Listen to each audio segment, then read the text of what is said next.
नमस्कार, मैं हूँ astro vastu expert Saavi Singh and welcome back to my YouTube channel.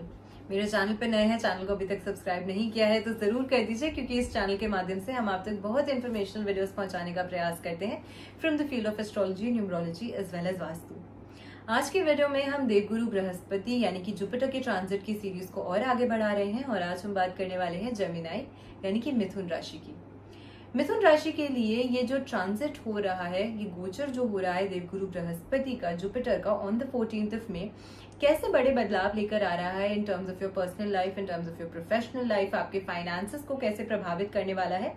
आज की वीडियो में हम डिटेल में इसी की बात करने वाले हैं और इसी के साथ कौन सी एक रेमेडी है जो आप जरूर कर सकते हैं during the period of this transit, ताकि अगर कोई परेशानी आपको आ भी रही है तो you are well aware and you are already safe कि आप पहले ही उस परेशानी को कैसे ओवरकम कर सकते हैं। जब जेमिनाई की जब हम बात करते हैं, मिथुन राशि की जब हम बात करते हैं, तो सबसे पहले 14 मई को देवगुरु बृहस्पति जो है वो आपकी राशि से 12वें भाव की राशि से गोचर करके आप ही की राशि में यानी कि जेमिनाई में ही ट्रांजिट कर रहे हैं। इससे पहले वो जो टॉरस में यानी कि वृषभ राशि में गोचर कर रहे थे। अब आपकी राशि में यानी कि डायरेक्टली आपके लगन को देवगुरु बृहस्पति जो है वो इस समय के दौरान प्रभावित करने वाले हैं। और इस बारी का जो ट्रांजिट है देवगुरु बृहस्पति का, this is no ordinary transit, क्योंकि देवगुरु बृहस्पति जो है यानी कि प्लैनेट जुपिटर जो है वो एक राशि में पूरे 12 से 13 महीने तक गोचर करता है, ट्रांजिट करता है। लेकिन इस बार 8 साल के बाद में देवगुरु बृहस्पति जो है वो अतिचारी पोजीशन में आ रहे हैं, अतिचारी मूवमेंट में आ रहे हैं, जिसका मतलब ये होता है कि अपनी निर्धारित या फिर अपनी एक्चुअल स्पीड से डबल या फिर ज्यादा तेज गति में गोचर करने वाले हैं। तो जहां पर नॉर्मली 12 से 13 महीने तक एक ही राशि में एक ही ज़ोडिएक में देवगुरु बृहस्पति प्रेजेंट रहते हैं, वो छोड़कर इस बारी देवगुरु बृहस्पति जो है जहां 14 मई को टॉरस से वो जेमिनाई में ट्रांजिट करेंगे, वहीं 9 अक्टूबर को वो जेमिनाई से कैंसर यानी कि कर्क राशि में ट्रांजिट कर जाएंगे। 9 जून को क्योंकि सूर्य के साथ युति करने की वजह से वो कंबस्ट पोजीशन में यानी कि अस्त स्थिति में भी आ जाएंगे, जो कि थोड़ा सा ग्रह को कमजोर करता है, प्रभावित करता है। और इसी के साथ रेट्रो मूवमेंट करने के बाद कैंसर से फिर से वो जेमिनाई राशि में परिवर्तन कर देंगे।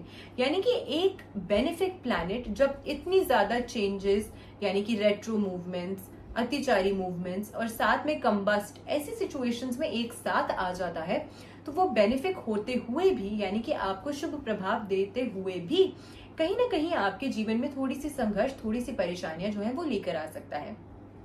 क्योंकि देवगुरु बृहस्पति को सभी 9 ग्रहों में जीवन कारक यानी कि जीवन की ऊर्जा का कारक माना जाता है, इसी वजह से सिर्फ व्यक्ति विशेष पर यानी कि एज एन इंडिविजुअल ही इस ट्रांजिट का इम्पैक्ट नहीं, बल्कि विश्व स्तर पर इस ट्रांजिट का इम्पैक्ट जो है वो बहुत गहराई से देखने को मिलेगा। और वो ऑलरेडी आपको देखने को मिल ही रहा होगा। अलग अलग कंट्रीज में वॉर की स्थिति, युद्ध की स्थिति, और क्योंकि ये डायरेक्टली आपके बिजनेस, व्यवसाय और धन को नियंत्रित करता है ये ग्रह, इसीलिए मार्केट में बहुत ज्यादा उथल पुथल की स्थिति जो है वो आपको आने वाले समय में देखने को मिल सकती है because of this transit. Coming back to Gemini, मिथुन राशि की बात करते हुए सबसे पहले अगर हम आपकी राशि की बात करें तो ये गोचर जो है मिथुन राशि का वो आपके 12वें भाव से 12वें भाव की राशि से आपकी लगन की राशि में हो रहा है। इसी के साथ में यानी कि ये मतलब हुआ कि आपकी राशि, आपकी लगन की राशि जो है वो सबसे ज्यादा प्रभावित हो रही है इस गोचर से। इसी के साथ में ये राशि जो है, ये ग्रह जो है वो आपकी कुंडली के सप्तम यानी कि 7th हाउस और आपकी कुंडली के दशम यानी कि 10th हाउस को भी प्रभावित कर रहे हैं। 7th हाउस जो है कुंडली का वो आपके लिए आपके स्पाउस का भाव है, आपके लिए आपकी पार्टनरशिप्स का भाव है। और इसी के साथ दशम भाव जो माना गया है कुंडली का, वो आपके लिए जो है वो आपके बिजनेस, आपके व्यवसाय, आपके कर्म का भाव जो है वो माना गया है। अब ऐसे में ये दोनों ही भाव, क्योंकि इनका नेतृत्व जो है वो डायरेक्टली देवगुरु बृहस्पति करते हैं, तो ये भाव भी कहीं ना कहीं इम्पैक्ट होंगे। इसी के साथ आपके लगन में बैठकर अपनी पंचम, सप्तम और नवम दृष्टि जो है देवगुरु बृहस्पति की, वो आपकी कुंडली के 5th हाउस जो कि आपकी प्लानिंग है, आपके रिलेशनशिप्स हैं, आपकी फ्रेंडशिप्स हैं और आपके बच्चों के साथ आपके रिश्तों को दिखाती है। अगर एजुकेशन के क्षेत्र से जुड़े हुए हैं, अभी स्कूल लाइफ में है, तो आपके लिए एजुकेशन को भी दर्शाती है। वहीं सप्तम भाव जो है वो आपके लिए आपके स्पाउस, आपके पार्टनरशिप्स, आपकी पद और प्रतिष्ठा का भाव माना गया है। और नवम भाव जो है वो आपके लिए भाग्य का स्थान माना गया है, आपकी डेस्टिनी है, आपके पेरेंट्स के साथ और स्पेसिफिकली आपके फादर के साथ आपके रिश्तों को डिनोट करता है।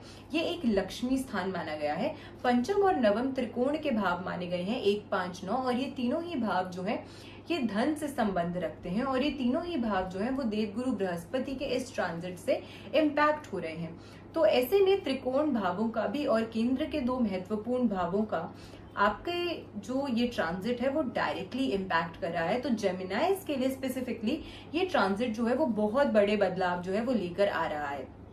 सबसे पहले प्रथम भाव जो है कुंडली का, वो आपकी फिजिकल हेल्थ है, आपकी मेंटल सोच है, आपके विचार है और आपकी मानसिक स्थिरता और स्ट्रेंथ को दर्शाता है।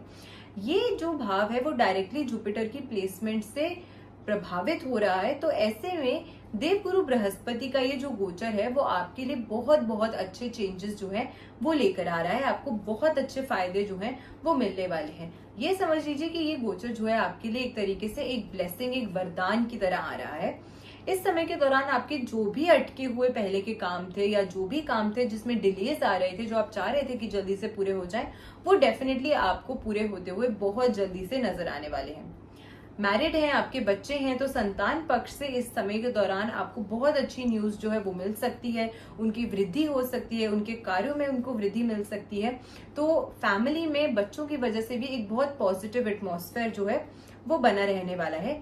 एजुकेशन के क्षेत्र से जुड़े हुए हैं, चाहे लोअर एजुकेशन हो या हायर एजुकेशन हो, दोनों ही केसेस में, क्योंकि पंचम और नवम भाव जो है वो धन के साथ साथ ज्ञान वृद्धि का भी भाव है। तो आपके लिए ये समय एजुकेशन के क्षेत्र में फ्लरिश करने के लिए बहुत बहुत अच्छे लाभ जो है वो लेकर आने वाला है। रिसर्च के क्षेत्र से जुड़े हुए हैं तो अगेन बहुत अच्छा फायदा जो है वो आपको मिल सकता है during the period of this transit. अगर आप बिजनेस के क्षेत्र से जुड़े हुए हैं, व्यापार करते हैं, तो उसमें बहुत अच्छे प्रॉफिट्स आपको इस गोचर के दौरान देखने को मिल सकते हैं। लाइफ पार्टनर के स्वास्थ्य से जुड़ी हुई अगर समस्या चली आ रही थी बहुत पहले से, तो वो भी इस समय के दौरान जो है वो समाप्त होती हुई नजर आएगी, क्योंकि उनकी हेल्थ इश्यूज की वजह से अगर आप बहुत लंबे समय से परेशान चल रहे थे तो इस तरीके की जो परेशानी है वो खत्म होगी। इनफैक्ट आपके स्पाउस के भी करियर में, उनकी प्रोफेशनल लाइफ में एक बहुत अच्छी ग्रोथ उनको मिलने वाली है, जिससे अगेन आपको फाइनेंशियल प्रॉस्पेरिटी जो है आपकी फैमिली में देखने को मिलेगी, from your and also as well as from your spouse also. तो दोनों ही तरीके से आपको बहुत अच्छे जो धन के लाभ हैं इस समय के दौरान, इस गोचर के दौरान मिलते हुए नजर आ सकते हैं। परिवार जनों के साथ अगर यात्रा करने की सोच रहे हैं और स्पेसिफिकली फॉरेन ट्रैवल का अगर आप सोच रहे हैं, तो यात्रा के योग जो है वो तो बन रहे हैं, लेकिन थोड़ी सी कठिनाइयों का सामना आपको इस गोचर की वजह से करना पड़ सकता है। लेकिन यात्रा जाने के जो योग हैं वो प्रबल तरीके से बनते हुए नजर आते हैं। आपकी स्पेसिफिक हेल्थ की अगर मैं बात करूं तो थोड़ा सा मानसिक तनाव जो है वो इस समय के दौरान आपको परेशान कर सकता है। आपकी मेंटल हेल्थ जो है वो थोड़ी सी प्रभावित इस गोचर के दौरान डेफिनेटली रहने वाली है। अध्यात्म में आपकी रुचि जो है वो बहुत ज्यादा बढ़ने वाली है। इस गोचर के साथ ही आपका आत्मविश्वास जो है उसमें बहुत अच्छी वृद्धि होने वाली है। आप सेल्फ कॉन्फिडेंट जो है वो बहुत ज्यादा महसूस करने वाले हैं अपने आप में, और बहुत अच्छे आइडियाज जो हैं, बहुत अच्छी प्लानिंग और बहुत अच्छी एग्जीक्यूशन जो है इस समय के दौरान आप कर पाएंगे, जिससे आपको मॉनेटरी और प्रोफेशनल गेन्स दोनों ही तरीके के फायदे जो हैं वो डेफिनेटली देखने को मिलने वाले हैं।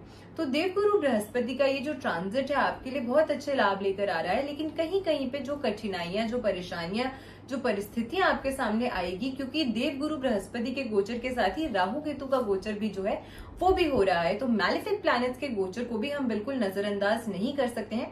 इनफैक्ट अगर आपने अभी तक वो वीडियोस नहीं देखी है, मेरी सैटर्न के ट्रांजिट की वीडियोस जो ऑलरेडी 29 मार्च को हो चुका है, और राहु केतु की वीडियोस मैं ऑलरेडी अपने चैनल पे अपलोड कर चुकी हूँ, तो उन वीडियोस को भी जरूर देख लीजिएगा, क्योंकि उसमें भी मैंने इन डिटेल आपको एक्सप्लेन किया है कि हर राशि के लिए किस तरीके का ये जो गोचर का इम्पैक्ट है वो रहने वाला है। क्योंकि शनिदेव पूरे 2.5 साल और राहु केतु पूरे 1.5 साल के लिए गोचर कर रहे हैं, तो एक बहुत लंबा टाइम स्पैन है जिसमें इम्पैक्ट जो है आपको इन मैलेफिक प्लैनेट्स के गोचर का देखने को मिलेगा। तो उसके लिए क्या रेमेडीज आपको करनी है वो भी मैंने वीडियोस में बताया है, और आज बृहस्पति के गोचर के साथ जुड़ी हुई कौन सी रेमेडी आपको करनी चाहिए उसकी अगर हम बात करते हैं, तो सबसे पहले हल्दी केसर का तिलक नियमित रूप से थर्सडे के दिन, गुरुवार के दिन आपको अपने मस्तक पे जरूर करना चाहिए।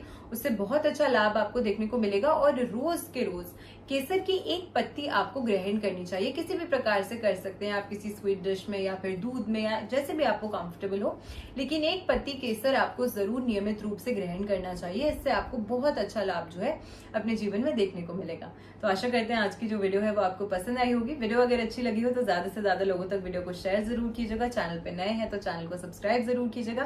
अपना प्यार यूं ही मुझ तक पहुंचाते रहेगा और ऐसी बेनिफिशियल वीडियोस के साथ हम फिर से लौट कर आएंगे इसी चैनल पे। नमस्कार।